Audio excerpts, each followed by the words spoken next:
Hi guys, welcome to another 2-minute devotion with Dad.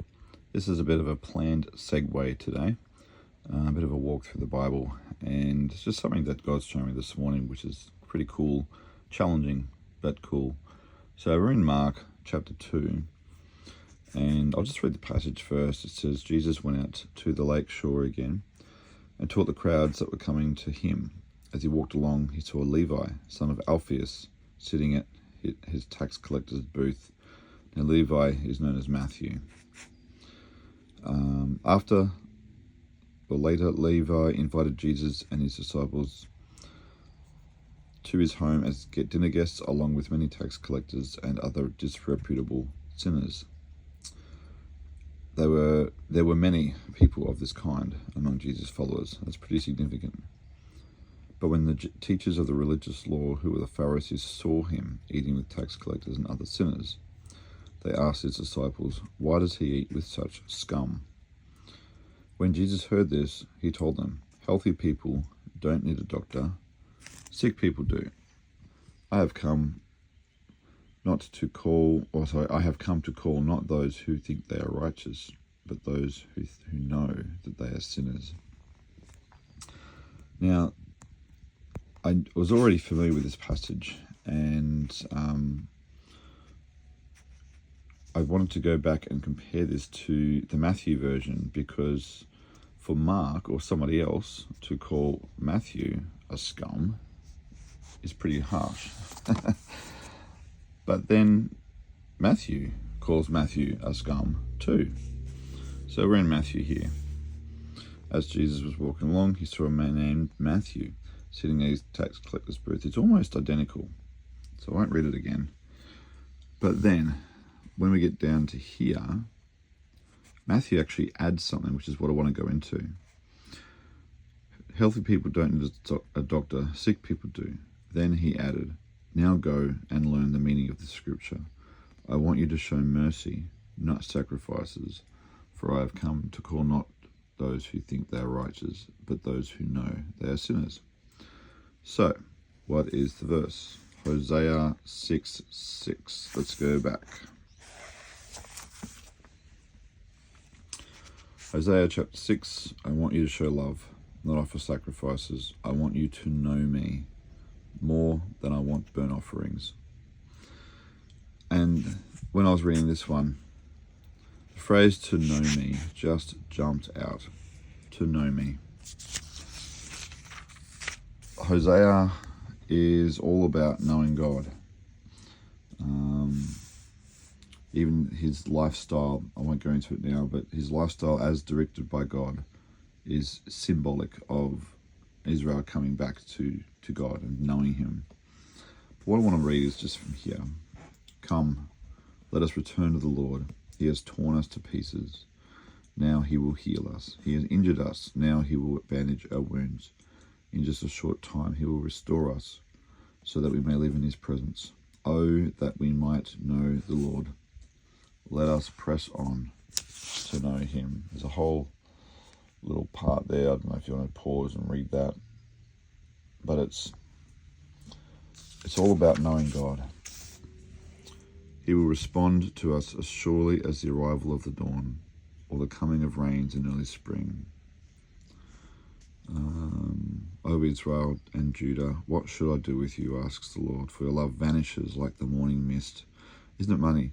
As surely as the morning comes, he will respond, but as surely as the morning mist vanishes, our love does. That's pretty, what a contrast. And disappears like dew in the sunlight. I sent my prophets to cut you to pieces, to slaughter you with my words, with judgment and as inescapable as light. I want you to show love, not offer sacrifices. I want you to know me more than I want burnt offerings. And so just something that I want to focus on in the short time left is, do we know God? How do we know God? Our challenge is to actually get to know him. And the interesting part is when we go back to Mark now, these scum that were referred to knew Jesus. He took the time out to call them and to spend time with them. But then what happened as a result? They got to know him. It was them that got to eat with him at the table.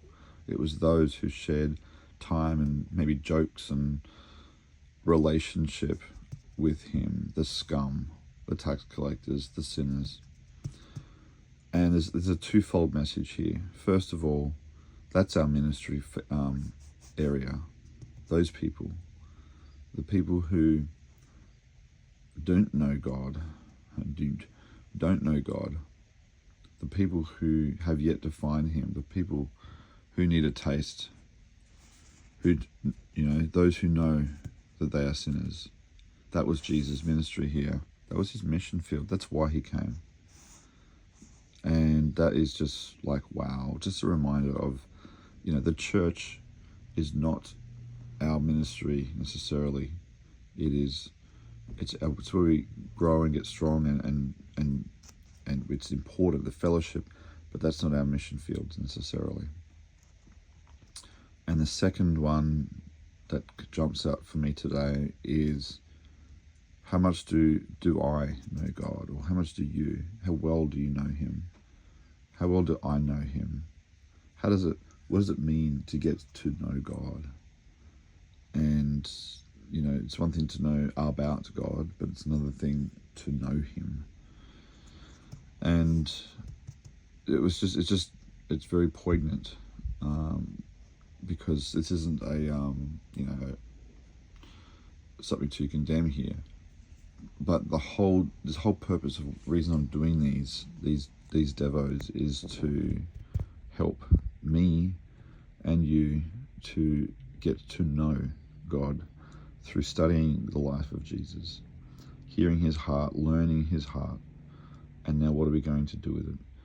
And it's a really hard-hitting one. I didn't expect it to go this deep this morning, but this is a challenge. We need to know him, spend time praying and reading his word and hearing his heart, and just sifting through to get the nuances of why these things are happening in the scriptures, and not just the New Testament. God's heart for you, it's amazing. You read through the commandments and you hear the heart of God bleeding through Moses' words. It's amazing. So yeah, that's all I wanted to say this morning. Just something really challenging, I guess. But, get to know him. Spend time with Jesus. It takes a lifetime. It's not a couple of quick mornings and then you're done. This is a journey.